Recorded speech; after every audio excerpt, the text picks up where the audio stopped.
So let's get to the Crusades, very non-empathetic events that have happened there.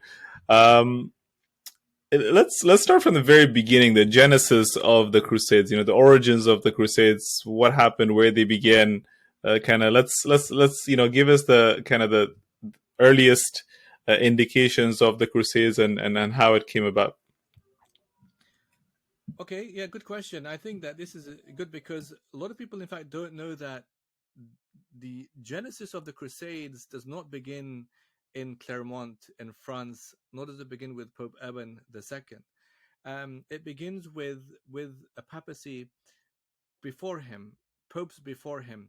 So you had popes like Alexander III and Gregory VII, and both of whom had papal bulls, which is a papal, like an edict. A papal bull is an authorization calling for legitimizing a crusade against a people.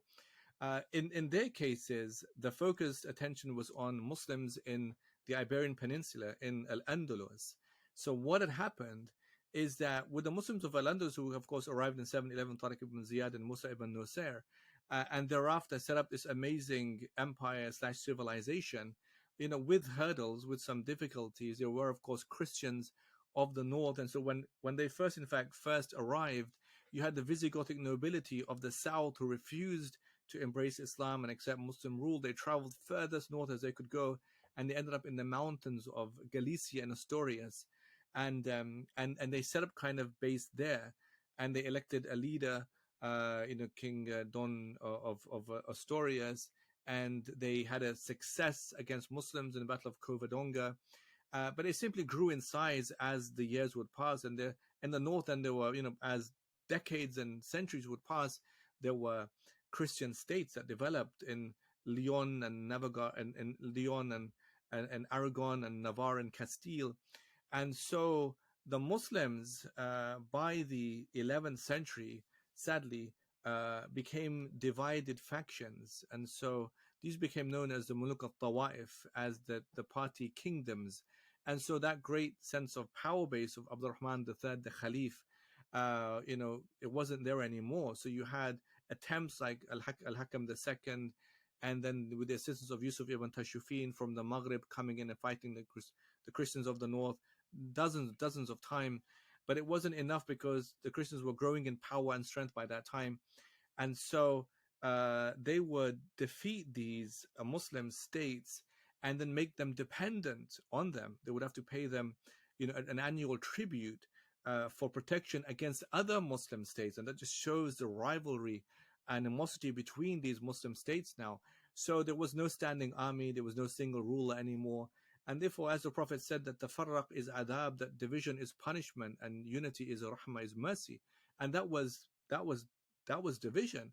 Um, and then they all had to, of course, come as migrants to Granada, which became the last standing state, and then after that, with the collapse in 1492, then the Spanish Inquisition takes place. But just rewinding a little bit, during that period of the Muluk of Tawa'if, the popes, Alexander III, Gregory VII, they called for this. The